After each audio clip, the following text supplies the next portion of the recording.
పరలోకము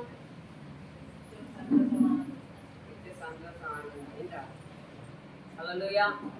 రోమాపత్రిక 14వ అధ్యాయము 17వ వచనంలో ఆయన రాజ్యము భోజనము పానము కాదు కానీ నీతి సమాధానము పరిశుద్ధాత్మ యందలి ఆనందమై ఉంది. హల్లెలూయా. దేవుడి రాజ్యం ఎక్కడో లేదంట, మీ మధ్యనే ఉంది అంటాడు. ఎక్కడ నీతి ఉంటుందో, ఎక్కడ సమాధానం ఉంటుందో, ఎక్కడ ఆనందం ఉంటుందో అదే దేవుని రాజ్యం. అది ఎక్కడ ఉంది? మీ మధ్యనే ఉంది. హల్లెలూయా. 14వ అధ్యాయము 17వ వచనం.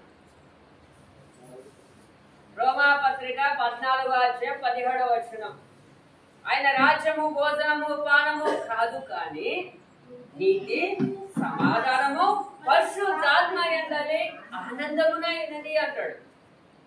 హల్లెలూయా. దేవుని రాజ్యం అంటే ఏంటి? నీతి సమాధానం. ఎక్కడ నీతి ఉంటుందో, ఎక్కడ సమాధానం ఉంటుందో, ఎక్కడ ఆనందం ఉంటుందో అదే దేవుని యొక్క రాజ్యం. అది ఎక్కడుంది అంటే ఇక్కడే ఉంది. ఎవరు? మీ మధ్యనే ఉంది అంట. అవునా కదా? హల్లెలూయా. హల్లెలూయా. మనిషికి కావాల్సింది ఏంటి? ఆనందం. అందుకే వాక్యం ప్రభువు నందు ఆనందించండి. మరలా చెబుతాను, ఆనందించండి. మనం ఆనందించాలి. ఎప్పుడు ఆనందించగలుగుతాం? దేవుడు మన హృదయంలో. అందుకే వాక్యం ఏంటంటున్నాడు అంటే ఆయన రాజ్యమును వెతకండి అని. హల్లెలూయా.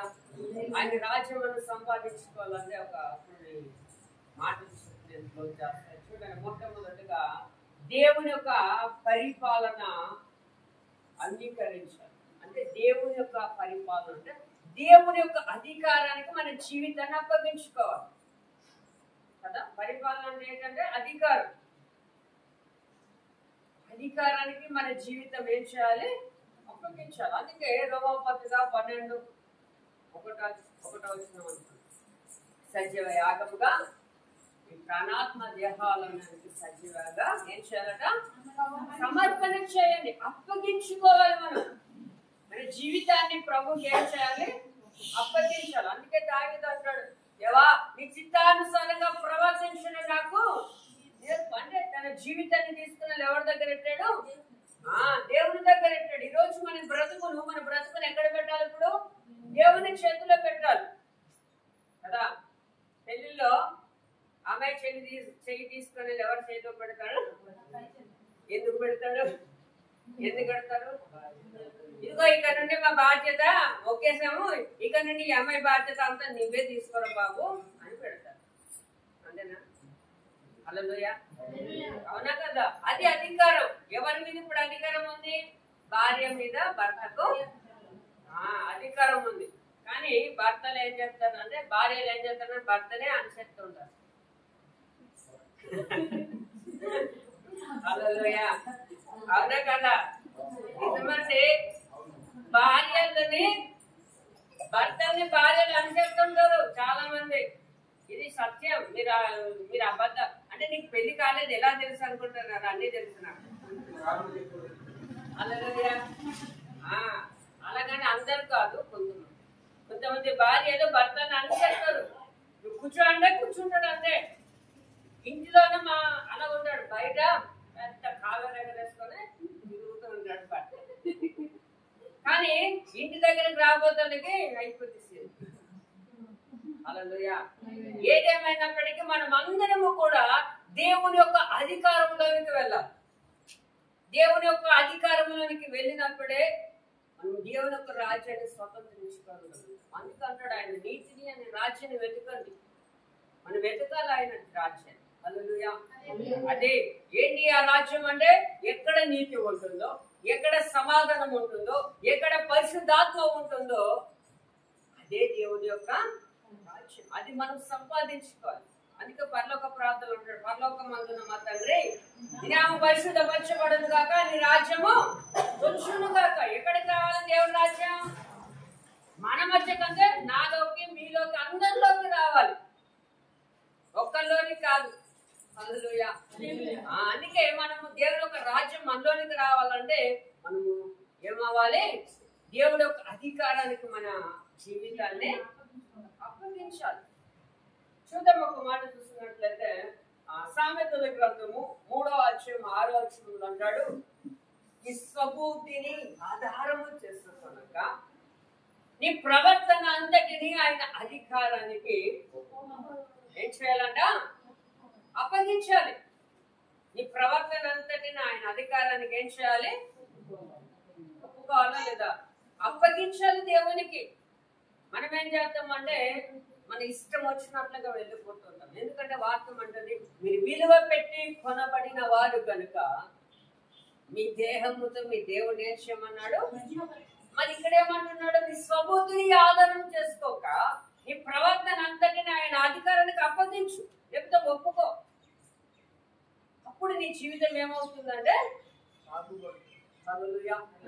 మరి రోజు ఆయన అధికారానికి మన స్థితిని ఒప్పుకుంటున్నామా? మన జీవితాన్ని సమర్పణ చేయగలుగుతున్నామా? పరిచయం చేసుకోవాలి. దేవుని బిడ్డలుగా నీవు నేను ఎలా ఉంటున్నా? నిజంగా ఆయన అధికారానికి అప్పగిస్తే ఆయనకు లోబడతాం. మనం లోబడతాము కదా. అని లోబడితే ఈరోజు రావాల్సిన సంఘ బిడ్డలు ఎక్కడికి పోయారు కదా? దేవునికి లోబడకపోవటం వల్లనే ఒక వారం వస్తే ఒక 3-4 వారాలు మనకు కనిపించదు. నిజంగా నువ్వు దేవునికి లోబడితే సమయం రాకుండా ముందే నువ్వు ఎక్కడ ఉంటావు? దేవుని యొక్క మందిరంలో నీ ముక్కును దేవునికి కనుపరుస్తావు. హల్లెలూయా, హల్లెలూయా. ఇంకొక మాట చూద్దాం, కీర్తనల గ్రంథంలో ఒక మాట అంటాడు చూడండి. కీర్తనల గ్రంథం 32వ అధ్యాయము 8వ వచనములో అంటాడు, నేను నీకు ఉపదేశము చేసేదను, నేను నడవలసిన మార్గాన్ని నీకు బోధించదను. నీ మీద దృష్టి ఉంచి నీకు ఆలోచన. ఎప్పుడు దేవునికి అధికారానికి నీ జీవితాన్ని అప్పగించినప్పుడు నడవలసిన మార్గాన్ని ఎవరు తెలియజేస్తారట? దేవుడు తెలియజేస్తాడు. చూడండి, సొలొమోను, దావీదు చనిపోయిన తర్వాత సొలొమోను రాజుగా వచ్చినప్పుడు ఆయన చాలా బాలుడుగా ఉన్నాడు, చిన్నవాడుగా ఉన్నాడు. ఆయనకు జ్ఞానం లేదు. ప్రార్థన చేస్తున్నాడు, అయ్యా ఈ ప్రజలను పరిపాలన చేయటప్పుడు నాకు ఏమి లేదు, శక్తి లేదు, ఏమీ లేదు అంటే దేవుడు అంటున్నాడు. దేవుడు ఏం చేస్తాడు? ఆయనకు జ్ఞానాన్ని ఇచ్చాడు. నీకేం కావాలంటే ఆయన ఏం అడుగుతున్నాడు? ఈ ప్రజలను పరిపాలన చేయడానికి నాకు సహాయం చేయండి అని అడిగితే దేవుడు ఏం చేస్తున్నాడు? ఆయనకి జ్ఞానం ఇచ్చాడు. జ్ఞానంతో పాటు ఇంకేం కోసం ఇచ్చాడట? మొత్తం టోటల్ గా ఇచ్చాడు. హల్లెలూయా. ఆ జ్ఞానాన్ని పరీక్ష చేస్తున్నారు ఇప్పుడు చాలా మంది. చూడండి, సొలొమోను జ్ఞానం కలిగి ఉండటం వలన అక్కడికి ఫస్ట్ జ్ఞానం పొందిన తర్వాత ఏమొచ్చింది? ఒక 2 తల్లులు ఆయన దగ్గరికి. చూడండి, ఆ యొక్క సంయోజితమైన జ్ఞానం వలన ఆ యొక్క సమస్యను ఏం చేస్తాడు? ఆయన పరిష్కరించగలిగాడు. ఎందుకు? తన జీవితాన్ని దేవుడికి అప్పగించాడు కనుక. అందుకే అంటున్నాడు, నేను నీకు ఉపదేశం చేస్తాను, నేను నడవలసిన మార్గాన్ని నీకు తెలియజేస్తాను. ఎప్పుడు?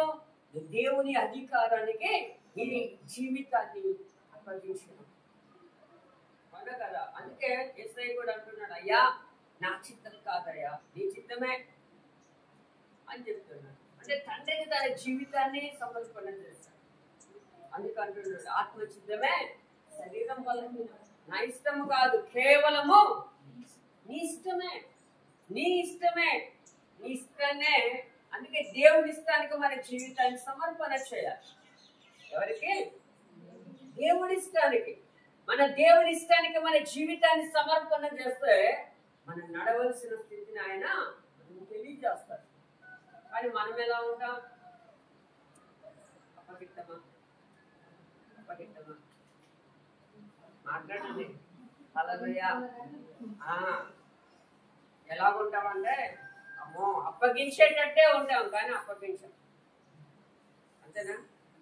సమర్పణ చేస్తాం. ఒకవేళ సమర్పణ చేస్తాం, చాలా మంది చూడ, నువ్వు బాప్తిసం ఎందుకు తీసుకోలేదు అంటే కొంత ఎంజాయ్ చేయాలంటారు. అప్పుడు కొంత ఎంజాయ్ చేసిన తర్వాత అప్పుడు బాప్తిసం తీసుకోవాలి. అంతేనా? హల్లెలూయా. చాలా మంది నోట నేను విన్నా, ఎందుకంటే బాప్తిసం తీసుకుంటే సినిమాలు చూడకూడదు, తీర్థాలు వెళ్ళకూడదు, అక్కడికి వెళ్ళకూడదు, ఇక్కడ ఎంజాయ్ చేయాలి. అసలు ఆనందం ఎక్కడుంది?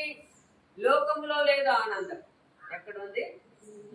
సినిమాలో ఉందా ఆనందం? ఉందా? ఆ సినిమాలో ఉన్న ఆనందం ఎంతకాలం? ఎంతవరకు? 2.5 గంటలు లేదా 3 గంటలు. అంతకు మించి ఎంత ఆనందం? అవును కదా? హల్లెలూయా. నీకు శాశ్వతమైన ఆనందం రావాలంటే నీ జీవితాన్ని ప్రభుకి అప్పగించాలి. శ్రేష్టంగా నీ బ్రతుకును ప్రభువుకు అప్పగిస్తే అప్పుడు నీ జీవితం నువ్వు నడవలసిన మార్గాన్ని దేవునికి తెలియదు.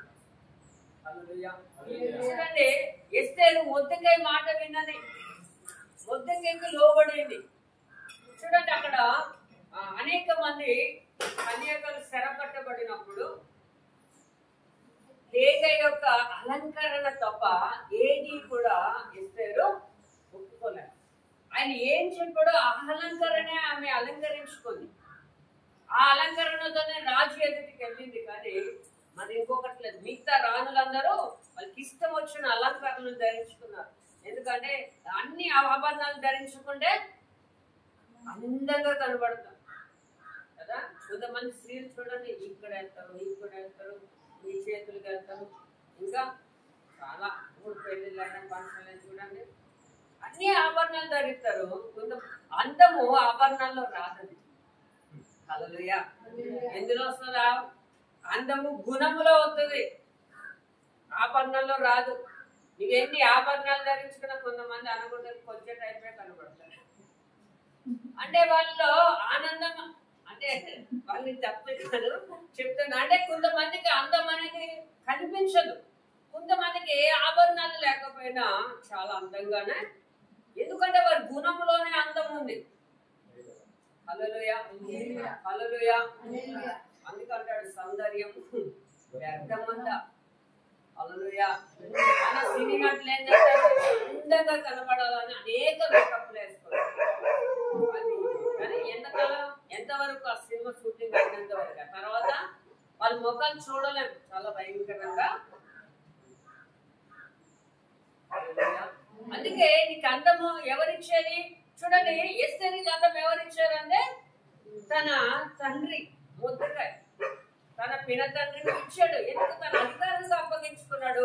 తన ఏలగైతే ఆయన చేస్తున్నాడో ఈమె అదే చేస్తుంది. ఆయన ఏ దేవుడిని అయితే మొక్కాడో ఈమె అదే దేవుడిని మొక్కుతుంది. అదే మొక్కిన దేవుడే చివరికి ఎక్కడికి తీసుకుని వెళ్ళింది? రాజు ఎదుట నిలబడటానికి తీసుకెళ్ళింది. హల్లెలూయా. అది అక్షయ అలంకారం ధరించుకోవాలి. లోబడే స్థితి, దేవుని యొక్క అధికారానికి మనం అప్పగింపబడాలి. ఈరోజు తల్లిదండ్రులుగా పిల్లలు తల్లిదండ్రులు మనకు అసలు వినరు. వినరు. ఎందుకు వినరు? మీరు పిల్లలుగా ఉన్నప్పుడు మీ తల్లిదండ్రుల మాట మీరు విని ఉండరు కనుక ఇప్పుడు మీ పిల్లలు మీ మాట వినరు. ఇది సత్యం, అవునా కదా? మీరు మీ తల్లిదండ్రుల మాట మీరు శ్రద్ధగా వినుంటే మీ పిల్లలు మీ మాట వింటారు. మీరు వినకపోతే అందుకే ఏమి విత్తుతామో అదే పంట కోస్తాం. నా మాట వినట్లేదంటే ఎందుకంటే నువ్వు విన్నావా నీ తండ్రి మాట, నీ తల్లి మాట? హల్లెలూయా. అందుకే మనమంతా దేవుని అధికారాన్ని మన జీవితం ఏం చేయాలి? అప్పగించేవారు. హల్లెలూయా. అదే సామెతల గ్రంథము 16వ అధ్యాయము 9వ వచనములో కూడా ఒక మాట ఉంటుంది. ఒకడు తాను చేయబోవునది హృదయములో యోచించుకొనును, యెహోవా వాని నడకను స్థిరపరచును. హల్లెలూయా. చూడండి, ఇక్కడ వాక్యం అంటుంది, ఒకడు తను చేయబోవునది హృదయములో యోచించుకొనును. కానీ ఏమైతే చేయాలనుకుంటున్నాడో అది ఎక్కడ ఆలోచిస్తాడట? హృదయములో ఆలోచిస్తాడు. ఈ హృదయం నుండి ఎక్కడికి వెళ్తాడు? ఇక్కడ నుండి మొత్తం బాడీ అంతా. అవునా కదా? అందుకే చూసిన దాని దగ్గర కదా మనిషి వెళ్ళకూడదు, చూడటం మందిగా ఉండదు. అవునా? అది అందంగా ఉందని అక్కడికి వెళ్తే నీకేమైపోతుంది పని? హల్లెలూయా. అందుకే అంటున్నాడు చూడండి, యెహోవా వాని నడతను స్థిరపరచు. నీ ఆలోచన ఎలా ఉండాలి అంటే దేవుడు యొక్క ఆలోచనలతో మిళితమై ఉండాలి. అందుకే పిలుపులు అన్నాడు, నీ తలంపులకు నీ ఆలోచనలకు దేవుడి యొక్క ఆత్మ కాపుదలగా ఉండాలంట. ఎప్పుడు కాపుదల ఉంటుంది? నీ యొక్క జీవితాన్ని ప్రభువుకు అంకితం చేస్తున్నాం, సమర్పణ చేయాలి. చేస్తున్నామా? హల్లెలూయా, హల్లెలూయా. అందుకే మన నడకలు స్థిరపరచబడాలంటే మన యొక్క స్థితిని దేవుడికి అప్పగించేవారుగా ఉండాలని పరిశుద్ధ లేఖనాలు మనకు చదివిస్తున్నాయి. ఇంకా అలా చూస్తున్నట్లయితే 20 గ్రంథంలో ఒక మాట ఉంటుంది. 20 గ్రంథం 10వ అధ్యాయము, క్షమించండి, అంతే 10వ అధ్యాయము 23వ వచనంలో కూడా ఒక మాట ఉంటుంది. యెహోవా తన మార్గము నేర్చుకొనుట నరుల వశములో లేదనియు, మనుషులు తన ప్రవర్తన యందు సన్మార్గమును ప్రవర్తించుట వారి వశములో లేదనియు నేనెరుగుదును. చూడండి, ఇక్కడ వాక్యం అంటుందంటే యెహోవా తన మార్గమును నేర్పరచుకొనుట నరుల వశములో లేదనియు, మనుషులు తన ప్రవర్తన యందు సన్మార్గమును ప్రవర్తించుట వారి వశములో లేదనియు నేను ఎరుగుదును. యెహోవా, నీవు నన్ను బొత్తిగా తగ్గింపకుండునట్లు నీ కోపమును బట్టి నన్ను శిక్షింపక నీ న్యాయ విధిని బట్టి నన్ను, అంటే ఒకని మార్గము ఆయన చేతిలో ఉందా? ఉందా? హల్లెలూయా. ఎప్పుడు ఆయన స్వాధీనంలోకి వస్తుందంటే ఎవరైతే నీకు బోధ చేస్తారో దానిని బట్టి వాడు సరైన మార్గంలో నడవగలుగుతాడు. అవునా? లేదు అంటే తాను తప్పుదారిలోనికే వెళ్తాడు. అందుకే ఒక మాట అంటాడు ప్రసంగిలో, చేసిన తప్పుకు శీఘ్రంగా శిక్ష కలగకపోవటం చూసట వాడు భయమును విడిచి ఇంకా పాపం చేస్తాడు. అందుకే పిల్లలు తప్పు చేసినప్పుడు తల్లిదండ్రులు ఏం చేయాలి? వేయాలి గట్టిగా, బండగేసి కొట్టమన్నాడు. ఇంకా ఎక్కడేసి కొట్టాలట? బండకంటే తీసుకుపోయి బండ. హల్లెలూయా. అలా చేస్తే ఏమవుతుంది? అప్పుడు ఎక్కడ ఉంటాను? అప్పుడు లెక్క పెట్టుకుంటాను. అర్థమైందా? అంటే తీసుకునే బండి దగ్గరికి తీసుకుని వెళ్ళి వాడిని సరి చేయాలి ఆ పిల్లలను. అప్పుడు నీ మాట వింటారు. అందుకే బాలుడు నడవవలసిన త్రోవను వాడికి నేర్పు. వాడు పెద్దవాడు అయినప్పుడు తొలగిపోడు. నేర్పాలంటే ముందు నువ్వు కరెక్ట్గా ఉండాలి. తల్లిదండ్రులు అనుసరించేదే పిల్లలు అనుసరిస్తారు. అందుకే పిల్లలు ఉన్న దగ్గర తల్లిదండ్రులు మాట విధానం కానీ, ప్రవర్తన కానీ, క్రియలు కానీ చాలా జాగ్రత్తగా చూసుకోవాలి. ఇష్టసరంగా మాట్లాడకపోతే ఇష్టసరంగా కదా. హల్లెలూయా. తల్లిదండ్రులు ఏం చేస్తారు, పిల్లలు అదే చేస్తారు. అందుకే జాగ్రత్తగా ఉండాలి. ముందు మనం కరెక్ట్గా ఉంటే మన స్థితి కూడా, పిల్లలు కూడా బాగుంటారు. మనమే కరెక్ట్ లేకపోతే పిల్లలు కూడా. హల్లెలూయా. అందుకే అంటున్నాడు, తన మార్గాలను ఎవరు స్థిరపరచాలి? దేవుడే తన మార్గాలను స్థిరపరిచేవాడుగా ఉన్నాడని వాక్యం. హల్లెలూయా. ఇంకొక మాట చూద్దాం, సామెతల గ్రంథంలోనే 23వ అధ్యాయము 17వ వచనంలో అన్నాడు కదా, పాపులను చూసి నీ హృదయమునందు మత్సరపడకము, నిత్యము యెహోవా యందు భయభక్తులు కలిగి ఉండుము. హల్లెలూయా. ఏం చెప్తున్నాడు ఇక్కడ? నిత్యము యెహోవా యందు భయభక్తులు కలిగి ఉండాలంట. ఎవరు భయభక్తులు కలిగి ఉండగలరు? అంటే మన జీవితాన్ని ప్రభువుకు అంకితం చేస్తున్నవాడు. అవునా కదా? వాళ్ళే దేవుడు అంటే భయము కలుగుతుంది. వాళ్ళకి దేవుడి సన్నిధి అంటే భయము కలుగుతుంది. దేవుళ్ళో వనకటం నేర్చుకుంటారు. లేదు అంటే ఏదో లోక సమ్మెతో ఉంటుంది. నలుగురు నారాయణ ఆ స్థితిలో ఉంటారు. అలా ఉండకూడదు. హల్లెలూయా. అందుకే వాక్యం ఉంటుంది, పిలువబడిన వాళ్ళు అనేకులు, ఏర్పరచబడిన వాడు కొందరే. ఆ కొందరిలో నీవు నేను ఉండాలంటే మన జీవితాన్ని ప్రభువుకి అప్పగించాలి. అందుకే దేవుని యందు భయభక్తులు కలిగి ఉండవట. ఎంతవరకు? చర్చిలో కూర్చున్నంత వరకు. హల్లెలూయా. చాలా మంది అండి, కొంతమంది ఎలా ఉన్నారంటే చర్చిలో ఉన్నప్పుడు చాలా మౌనపడుతూ చక్కగా పాడేసి స్టేటస్లు పెడతారు. అది అయిన తర్వాత మొన్న మా ఊర్లోనే వినాయక చవితి చక్కగా డ్యాన్సులు వేస్తున్నారు. ఎవరు స్టేజ్లో ఎవరైతే మౌంట్ పట్టు పాటలు పాడుతున్నారో వాళ్ళే ఎక్కడ స్టేజ్ ఎక్కడ వేస్తున్నారు డ్యాన్సులు వినాయక చవితి ఊరేగింపులో. మనకి చర్చిలో ఏముంది?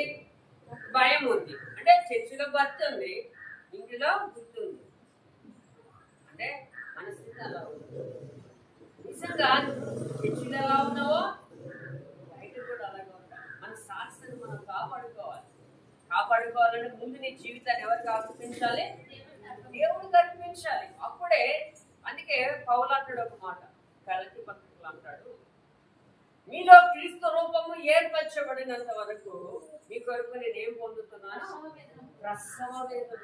క్రీస్తు రూపం మనకు రావాలి అంటే మన జీవితాన్ని ఎవరికి అప్పగించాలి? దేవునికి అప్పగించాలి. అప్పుడు మనం నడవలసిన మార్గాన్ని ఆయన మనకేం చేస్తాడు? బోధిస్తాడు. మనం ఎలా ఉండాలో ఆయన మనకు ఏం చేస్తాడు?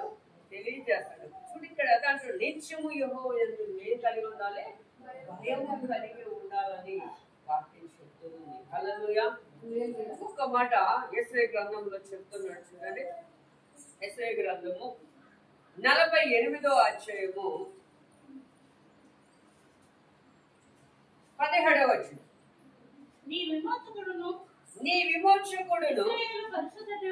ఇశ్రాయేలు పరిశుద్ధ దేవుడనైన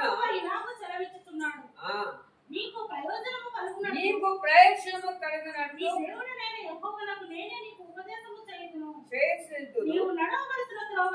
చూడండి, ఇక్కడ వాక్యం అంటుంది నీకు ప్రయోజనము కలుగునట్లు. ఎవరికంట? ఎవరికైతే ఉపదేశం చేస్తారో ఎవరైతే వింటారో వాళ్ళకి, విన్న వాళ్ళకి మాత్రమే, విననోళ్ళకి కాదు ప్రయోజనం. ఎవరికి? అందుకంటున్నాడు నీకు ప్రయోజనము కలుగునట్లు నీ దేవుడైన యెహోవానగు నేను నీకేం చేస్తాను? నేను ఉపదేశము చేయుదును, నీవు నడవలసిన తోవను నిన్ను నేనేం చేస్తాను?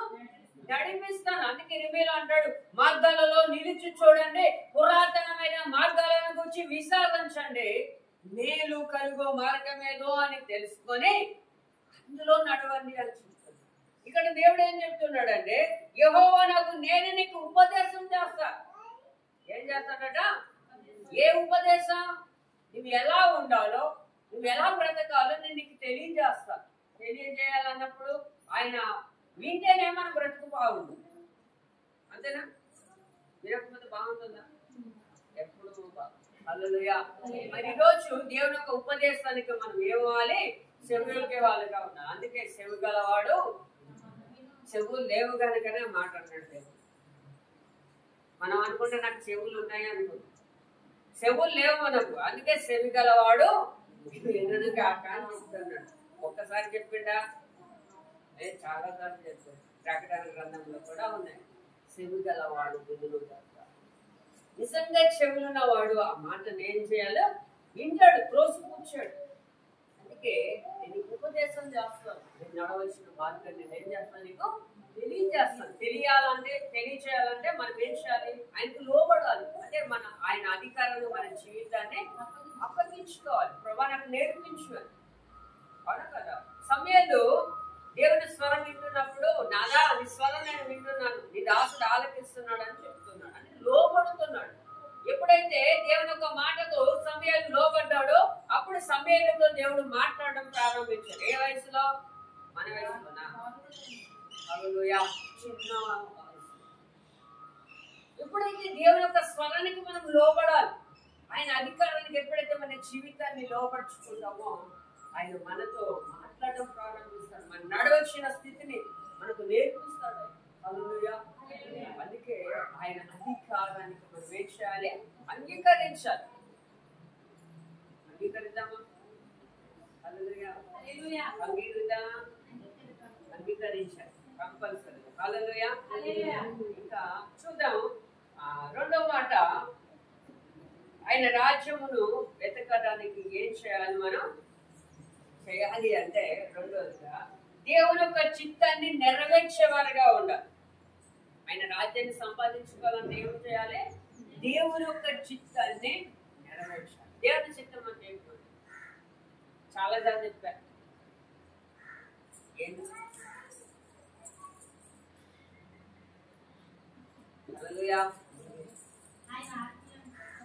దేవుని చిత్తం అంటే హల్లెలూయా. మన సువార్తలు 7:21 మాట్లాడు కదా, ప్రభాని గురించి వాడుకుంటారు రాజ్యాన్ని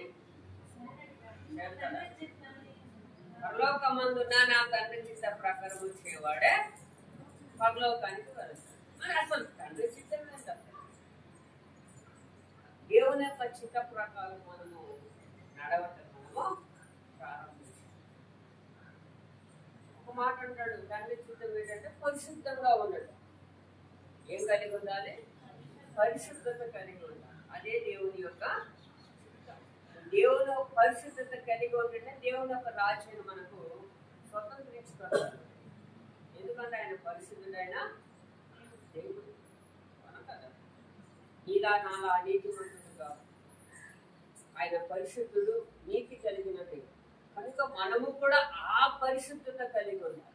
దేవుడు ఏ పరిశుద్ధత అయితే కలిగి ఉన్నాడో ఆ పరిశుద్ధత నీలో నాలో కూడా ఉండాలని ప్రభు లేఖనాలు మనకు తెలియజేస్తుంది. ఒక మాట చూద్దాం, చూడండి. రోమపత్రిక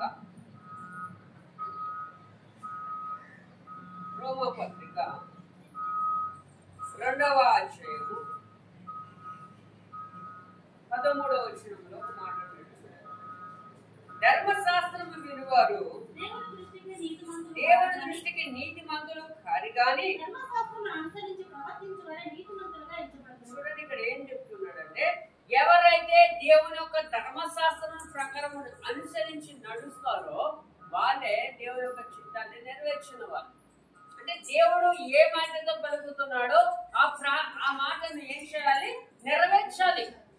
ఆయన అంటాడు, నేను ప్రవచనాలు కొట్టివేయడానికి రాలేదు, దాన్ని నెరవేర్చడానికే వచ్చాను. అందుకే ఆయన శిలువలో ఒక మాట అంటాడు, నేను సమస్తము నెరవేర్చు, సమస్తమైనది అంటాడు. నేను తండ్రి నాకు అప్పగించిన బాధ్యత నేను నెరవేర్చాను. అందుకే సమస్తమైనదని చెప్పి ఆత్మ దేవుడికి అప్పగించి తల వంచెను అని చెప్పి. కదా, అంటే దేవుడు మనకు అప్పగించిన పనిని సంపూర్ణంగా నెరవేర్చడమే దేవుడి యొక్క. మరి నీకు నాకు దేవుడు అప్పగించిన పని వేసి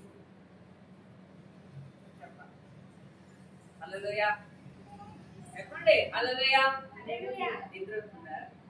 హల్లెలూయా. ఏదో చెప్పు, ఏ పని అప్పగించాడు దేవుడు మనకు?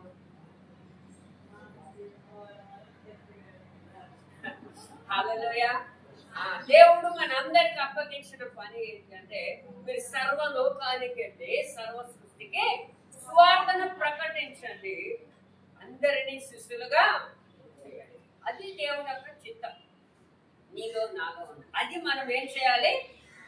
నెరవేర్చాలి. సేవకులే కాదు, అందరికీ సర్వలోకానికి వెళ్ళి సర్వ సృష్టి. ఎవరికి చెప్తున్నాడు? అందరితో మాట్లాడుతున్నాడు. అది దేవుని యొక్క చిత్తం. ఆ చిత్తాన్ని మనం నెరవేర్చే వారిగా ఉండాలి. అప్పుడే దేవుని యొక్క రాజ్యానికి మనము వారసులుగా ఉంటాం. కాసలు చేసుకుంటాడు కదా అన్న కదా, గొర్రెలు కంటాయా? గొర్రెలు హల్లెలూయా. హల్లెలూయా. కాపరి పిల్లలు కంటాడా? గొర్రెలు పిల్లలు కంటాయా? కదా. కాపరి పని ఏంటంటే కాయటం మాత్రమే, గొర్రెలే పిల్లల్ని కనాలి కదా. అందుకే మీరే కనుమని ఉంది లాక్కున్నాడు. అందుకే దేవుడిచ్చిన సిద్ధం ఏంటంటే, దేవుని యొక్క ఉద్దేశం ఏంటంటే మనం అందరం వెళ్ళాలి. ఇవే కాదు, నేనే కాదు, లోకములో యేసును అంగీకరించిన ప్రతి ఒక్కరు కూడా సర్వలోకానికి వెళ్ళి దేవుని సువార్తను ప్రకటించాలి. అందరినీ కూడా శిష్యులుగా చేయాలి. అది మన బాధ్యత. అదే తండ్రి యొక్క. అలా ఎవరైతే చేస్తారో వాళ్ళు దేవుని యొక్క రాజ్యానికి వారసులుగా ఉండగలుగుతారు. ఇంకొక మాట అంటాడు చూడండి, యాకోబు పత్రికలో ఒక మాట అంటాడు, 1వ అధ్యాయము 22వ వచనంలో అంటాడు, మీరు విను మాత్రమే ఉండి మిమ్మల్ని మీరు మోసపుచ్చుకొనకుండా వాక్య ప్రకారం ప్రవర్తించు వారే మనం వింటున్నాము కానీ మనకు మనం మోసపోతాం. మీరు మాత్రమే ఉండొద్దు, విన్న దానిని దాని ప్రకారము ప్రవర్తించడం మనము నేర్చుకోవాలని ఏం చెప్తుంది దేవుడు యొక్క వాక్యం మనకు అవునా కదా. మనం మీరు రాసుకుంటున్నారు, చాలా మంది ఏం చేయాలి, వెళ్ళి దాన్ని ఒకసారి నెమరు వేయాలి. ఇప్పుడు పశువులు ఏం చేస్తాయి, కాపరి తీసుకొని వెళ్ళినప్పుడు బాగా తింటాయి. ఇంటికి వచ్చి సాలలో కట్టిన తర్వాత పడుకొని చక్కగా మనం ఏం చేస్తాం, చక్కగా హాయిగా పడుకుంటాం. ఎప్పుడో కింద మధ్యలో పారిపోతామా? హల్లెలూయా హల్లెలూయా అట్టి చెప్తా హల్లెలూయా. చూడండి, మనం మీరు వారమే ఉచితంగా ఉండొద్దు, విని దాని ప్రకారము ప్రవర్తించేవారిగా నేను అది దేవుని యొక్క దేవుని యొక్క మాట వినటమే దేవుడుగా. ఇంకా అలా చూస్తున్నట్లయితే ఒక మాట అంటున్నాను, లూకాసు వార్త 11వ అధ్యాయము 28వ వచనంలో మాట్లాడుతున్నాడు. అక్కడ అంటాడు, ఆయన అవును గాని దేవుని వాక్యం విని దాన్ని గ్రహించువారు మరీ ధన్యులని చెప్తున్నారు. చూడండి, ఇక్కడ ఏమంటున్నాడంటే ఆయన అవును గాని దేవుని వాక్యం విని దాన్ని గైకొని వారు ధన్యులంట. అంటే దేవుని యొక్క వాక్యాన్ని ఎవరైతే వింటారో దాని ప్రకారం నడిచేవాళ్ళు ధన్యులు. వాళ్ళే దేవుని యొక్క చిత్తాన్ని నెరవేర్చిన వాళ్ళు కదా. ఇప్పుడు ఇంతలాగా వింటున్నారు, మీరు వెళ్ళి యథావిధిగా మీ పనులు మీరు చేశారనుకో, అంటే మీరు చేయకూడని పనులు చేశారనుకో, మీరు దేవుని మాట విన్నట కదా, విన్నట్టు కాదు. హల్లెలూయా. దేవుని మాట వినే వాళ్ళే దేవుని యొక్క చిత్తాన్ని నెరవేర్చేవాళ్ళు. ఈరోజు ఎంతమంది ప్రార్థన చేస్తారు?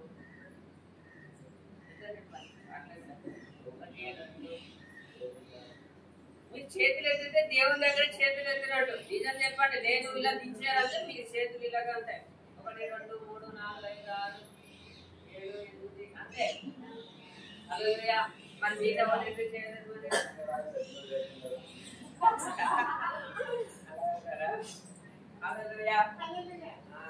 దేవుని యొక్క చిత్తం ఏంటంటే ప్రతి దినము ప్రార్థన చేయాలి. దేవుని శోధనలో వెనుకోగానే ప్రార్థన చేయాలి. అది దేవుని చిత్తం. రోజు ప్రార్థన చేయాలి.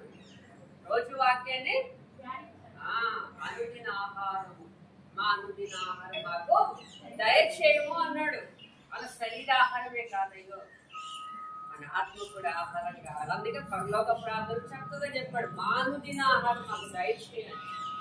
అంటే ఏ రోజుకు కావలసిన, అందుకే కదా ఇశ్రాయేలు ప్రజలకు ఏ రోజు కావాల్సిన మన్నాను దేవుడు ఆ రోజు ఇచ్చాడు. అది ఆశ ఏం చేసేటప్పుడు దాచుకుంటే ఉన్నదా? ఉందా? ఈరోజు అలా ఉండకూడదు. అనుదిన ఆహారం మనకు కావాలి. మన అనుదిన ఎంత ఆహారం తినా నూతనంగానే ఉంటుంది. అందుకే ప్రతిరోజు కూడా దేవుని వాక్యం చదవాలి.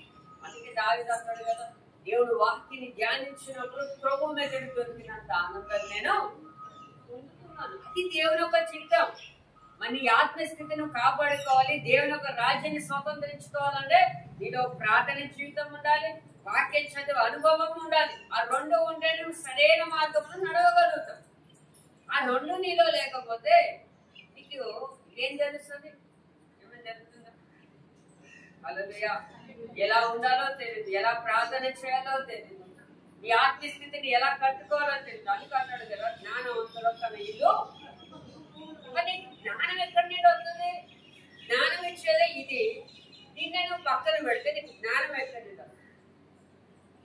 హల్లెలూయా. అందుకే ప్రతిరోజు వాక్యం చదవాలి, నిర్లక్ష్యం చేయకండి. ఎందుకంటే రాబో దినాల్లో పొదువుగా ఉంటుంది. అందుకే ఆ వాక్యం మన హృదయంలో భద్రపరుచుకునే వారిగా ఉండాలని దేవుడు.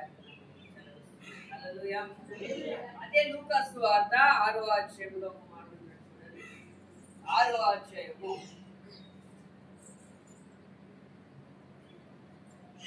46వ వచనంలో కూడా అంటున్నాడు, నేను చెప్పు మాటల ప్రకారము మీరు చేయగా ప్రభువా ప్రభా అని నన్ను పిలుచుట ఎందుకు? చూడండి, నేను చెప్పినట్టు మీరు చేయట్లేదు. అలాంటప్పుడు నన్ను ఎందుకు ప్రభా ప్రభా అని పిలుస్తున్నారు? మీరు పిలిస్తే వినడం జాగ్రత్త. హల్లెలూయా. వాక్యం చెప్తుంది చూడండి, ప్రభా ప్రభా అని నన్ను పిలుచుట ఎందుకు నువ్వు అంటే నువ్వు దేవుని చిత్త ప్రకారం, దేవుని మాట ప్రకారం బ్రతికితేనే ప్రభా నాకు దేవుడు ఆలోచిస్తాడు.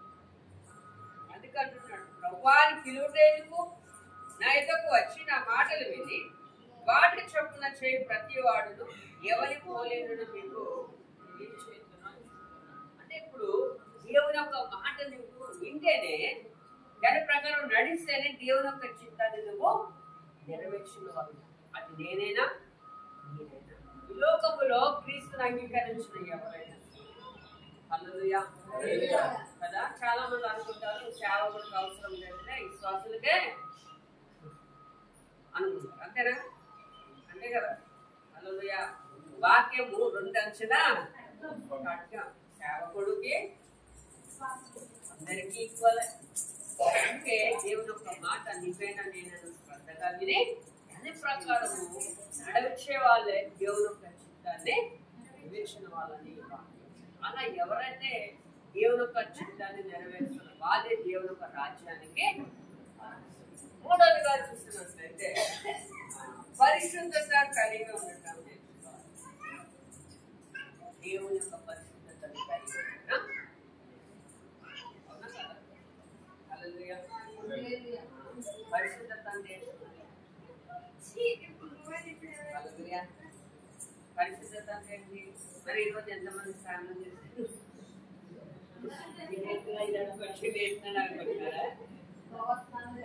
కదా. చాలా మంది స్నానాలు చేయరు కదా. స్నానాలు చేయకుండా స్మెల్ రాకుండా స్ప్రైల్ కూడా వేసుకొని.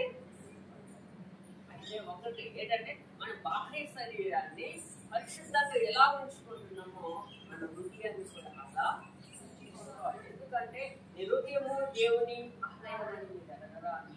ఎవరైతే దేవుని ఆలయంలో పాడు చేస్తారో దేవుడు తనను కూడా అది పరిశుద్ధంగా ఉండాలంట. దేవుడు నివసించే స్థలంలో దేవుడు మాత్రమే ఉండాలి.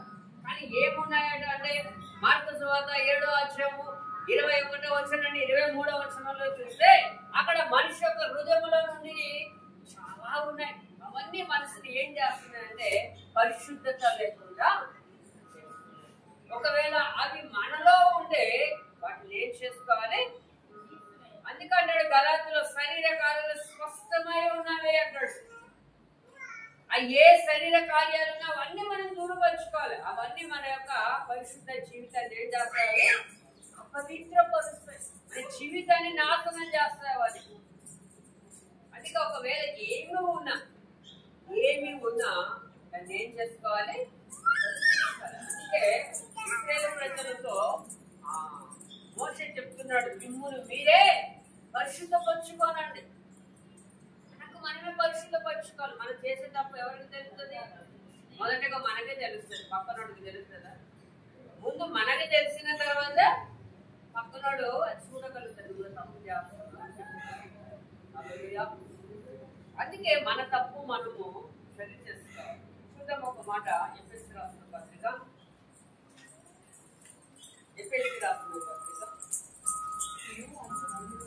5వ అధ్యాయము 5వ వచనంలో ఒక మాట అంటున్నాడు. వ్యభిచారి అయినను అపవిత్రుడైనను విగ్రహారాధకుడైనను లోబి అయినను క్రీస్తు యొక్క దేవుని యొక్క ఇక్కడ స్పష్టంగా చెప్తున్నాడు. ఎవరు హక్కుదారులు కాదంటే వ్యభిచారులు, అపవిత్రుడు, విగ్రహారాధకులు, లోబి. ఇంకా పైన ఉన్నారు. వాళ్ళందరూ కూడా దేవుని యొక్క రాజ్యానికి అర్హులు కాదు. ఎవరు అర్హులు అంటే ఎవరు పరిశుద్ధంగా ఉంటారు. ఇవన్నీ ఎవరిలో అయితే ఉండవో వాళ్ళు మాత్రమే దేవుని యొక్క రాజ్యానికి అర్హులు. మరి ఈరోజు నువ్వు నేను మన పరిశుద్ధ జీవితాన్ని మనం కాపాడుకోవాలి కదా.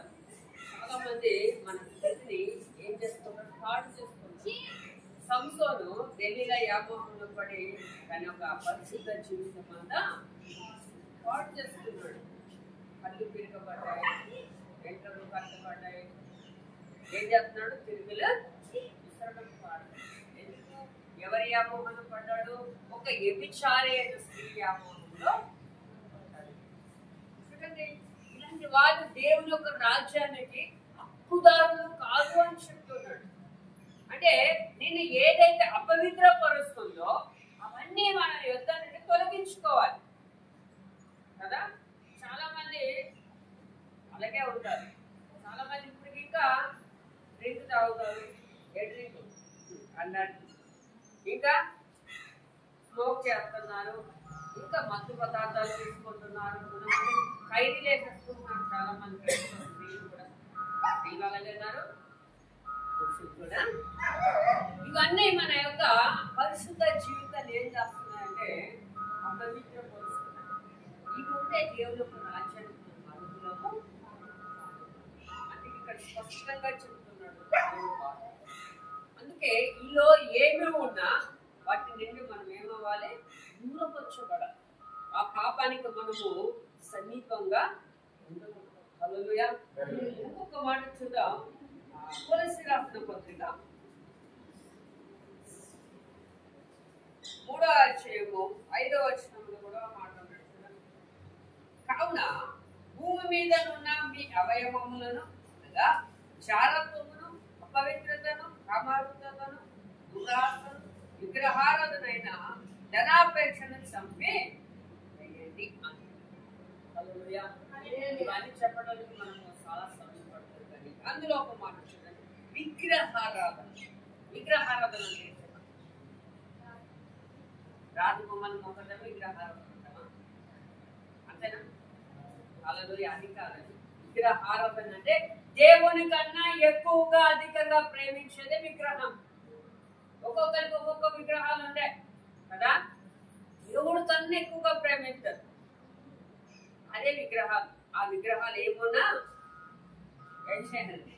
తీసేస్తాం. లేదు అంటే ఏం చేస్తుంది? నీకు ఎక్కడికో దూరంగా తీసుకొని పడేస్తాం. ఒక్కొక్కరికి చూడ కొంతమందికి ఫోన్ ఉంటుంది విగ్రహంగా కదా. ఎంతవరకు? ఉదయం లేచిన మొదలుకొని రాత్రి పడుకున్నంత వరకు వెళ్తూనే ఉంటారు. పడుకున్నా అదే పని, తిన్నా అదే పని, ఏం చేసినా అదే పని. ఒక్కొక్కరికి అది ఉంటుంది. ఇంకొకరికి ఏ పిచ్చి ఉండదు, బట్టలు పిచ్చి ఉండదు. అదొకటి విగ్రహాలే. చూసిందెల్లా కావాలి. అవునా కదా? డిమార్ట్ తీసుకుని వెళ్ళాలి మనుషులకి. ఒకటి కావాలంటే ఇంకొకటి వచ్చిందా ఇప్పుడు ఆఫర్లు కదా. ఒకటికి వస్తే బై 1 get 1 అట. ఒకటి కొంటే ఇంకో 2 ఉచితాలట. నర్సట్లో పెట్టారు. ఒకటి కొంటే 2 ఉచితాలు కదా. ఒక్కొక్కరికి ఒక్కొక్కటి. కొంతమందికి తిండి 24 గంటలు కావాలి. అంటే ఒక్కొక్కరి అంటే దేవుని కన్నా అధికంగా ప్రేమించేది ప్రతిదీ కూడా విగ్రహంతోనే సమానం. విగ్రహాలంటే అక్కడ ఏదేదో చేయడం కాదు. ఆ విగ్రహాలు మన హృదయంలో ఉండకూడదు. వాక్యం అన్నది యోహాను సువార్తలో ఈ సత్యము చేత ప్రతిష్ఠలు అవ్వన్నారు. ఆ సత్యం ఎవరు అంటే దేవుడు. ఆ దేవుడిని మనం ప్రతిష్ఠించుకోవాలి. మన హృదయంలో ఎవరు ఉండాలి? దేవుడు తప్ప ఏది ఉండకూడదు. ఏది ఉన్నా దేవుని యొక్క రాజ్యానికి హక్కుదారులు కాదు. అది స్పష్టంగా వాక్యం చెప్తుంది. హల్లెలూయా. దేవుడు రాజ్యానికి హక్కుదారులు అవ్వాలి అంటే మన హృదయంలో దేవుడే ఉండాలి. దేవుడిని మనం ప్రతిష్ఠించుకోవాలి. ఎవరు కాదు. దేవుడిని మనం బలిపీఠంగా చేసుకోవాలి. చూడండి, ఆంజనేయ ఉన్నారు కదా. చూడండి, వాళ్ళు దాన్ని అంత అమితంగా ప్రేమిస్తుంది. కనుక నువ్వు నేను దేవుడిని ప్రేమించేటప్పుడు మన హృదయంలో ఎవరు ఉండాలి? వ్యభిచారం ఉండాలా? మన హృదయంలో విగ్రహారాధన ఉండాలా? మన హృదయంలో అపవిత్రత ఉండాలా? కామకత్వం ఉండాలా? ఇంకా ఎవరు ఉండాలి? ఇవన్నీ కాదండి. మన హృదయంలో ఎవరు ఉండాలి? ఎవరినైతే ప్రేమిస్తున్నామో ఆ దేవుడు మన హృదయంలో ఉండాలి. అప్పుడే మనం దేవుని యొక్క రాజ్యానికి వారసులం. హల్లెలూయా. రోజు నువ్వు నేను ఎలా ఉంటుంది? నిజంగా నిజంగా దేవుడిని ప్రేమించగలుగుతాము. దేవుడి మన హృదయంలో ఉంటే మనం పరిశుద్ధంగానే ఉంటాం. దేవుడు మన హృదయంలో లేకపోతే పరిశుద్ధత లేదని మనం ఒక మాట చూడండి.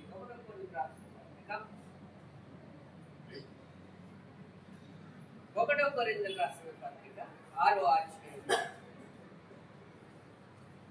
9వ వచనం మాట, అన్యాయస్తులు దేవుని రాజ్యమునకు వారసులు కానేరని మోసపోకుడి, జారులైనను, విగ్రహారాధకులైనను, ఆడంగితనం కలవారైనను, పురుష సంయోగులైనను, రాకపోతులైనను, ఎవరు దేవుని యొక్క రాజ్యానికి వారసులు కాదు. ఎవరు దేవుని రాజ్యానికి వారసులు అంటే దేవుడి యొక్క చిత్తాన్ని నెరవేర్చిన వాళ్ళు, పరిశుద్ధత కలిగి ఉన్న వాళ్ళే దేవుని యొక్క రాజ్యానికి వారసులు అని. ఇవి ఒకవేళ మనలో ఉంటే దేవుని యొక్క రాజ్యాన్ని మనం ఏం చేయగలుగుతాం? ఇంకా మనకి చాలా ఉన్నాయి కానీ సమయం కూడా మించింది. హల్లెలూయా. చూడండి, దేవుని యొక్క రాజ్యాన్ని మనం ప్రవేశించాలని ఏం కలిగి ఉండాలి? దేవుని యొక్క అధికారానికి మన జీవితాన్ని అప్పగించాలి. రెండవదిగా దేవుని యొక్క చిత్తాన్ని నెరవేర్చేవారిగా ఉండాలి. మూడవదిగా పరిశుద్ధత కలిగి ఉండాలి. ఒకవేళ ఈ లక్షణాలు మనలో ఉన్నాయో లేదో పరిశుద్ధిస్తుందా? దేవుడి కొద్ది మాటలు ఈ విషయంలో ప్రార్థన చేసుకుందాం అందరూ కూడా.